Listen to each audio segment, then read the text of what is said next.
ខ្ញុំពេញប្រាហើយខ្លឹមហ្នឹងនិយាយពីថាក៏អូបជាប់ចិត្តសម្រាប់ចាក់អបឡើងឡងនេះអ្នកទាំងអស់គ្នាខ្ញុំប្រាប់ហើយណាដល់នេះអ្នកទាំងអស់គ្នាអូនដល់ដល់បណ្ដាជាងបន្តែខ្ញុំឲ្យអ្នកទាំងអស់គ្នាចាក់អត់ជាស្ដាយលុយតែម្ដងខ្លឹមនេះជាប់ជាប់យូរទៀតបងប្អូនខ្ញុំដើរលេងអ្នកទាំងអស់គ្នាពេញមួយថ្ងៃតែម្ដងមិនតាអូននិយាយទៅថាមកស្រុកគេក៏ដល់ទីតាមទៅអ្នកទាំងអស់គ្នាជំនឿ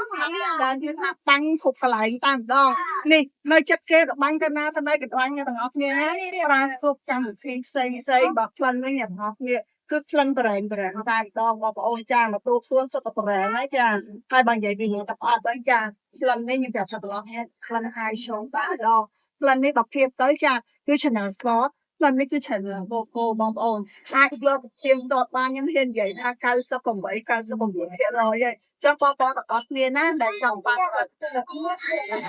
មានហុកសាក់មួយដបនេះណាបងប្អូនអ្នកទាំងគុណគ្នាបើចាលក់ឡើងដាច់ស្តុកហើយបងប្អូនចូលស្តុកឡើងប្រហែលខ្សែណាទាំងអស់គ្នាឃើញទេណាចារូបរាងដល់មិនស័កសមជាមួយតម្លៃវាក៏ពេញទាំងអស់គ្នាគ្រប់ទីផ្សារគ្រប់តឡងគ្រប់ខេត្តក៏គឺមានទាំងអស់តាមដោយជំនាញសឹកអប់ឡើង